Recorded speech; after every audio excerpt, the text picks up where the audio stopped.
রাজধানী ও আশেপাশের এলাকায় গত ২৪ ঘণ্টায় ৬৩ মিলিমিটার বৃষ্টিপাত রেকর্ড করেছে বাংলাদেশ আবহাওয়া অধিদপ্তর, যা ভারী বৃষ্টিপাত হিসেবে গণ্য হয়। তবে আজ দিনভর আবহাওয়া শুষ্ক থাকার সম্ভাবনা রয়েছে।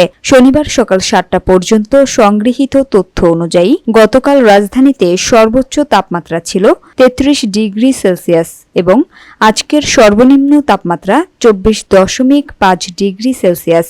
আজ সকাল ৭টা থেকে পরবর্তী ৬ ঘণ্টার পূর্বাভাসে বলা হয়েছে আকাশ আংশিক মেঘলা থাকতে পারে এবং আবহাওয়া প্রধানত শুষ্ক থাকবে। এ সময় বাতাস উত্তর ও উত্তর পশ্চিম দিক থেকে ঘণ্টায় ৫ থেকে ১০ কিলোমিটার বেগে প্রবাহিত হতে পারে।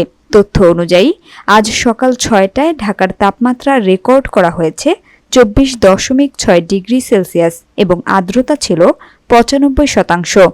আজ সূর্যাস্ত হবে সন্ধ্যা ৫টা ১৯ মিনিটে এবং আগামীকাল সূর্যোদয় হবে ভোর ৬টা ৬ মিনিটে।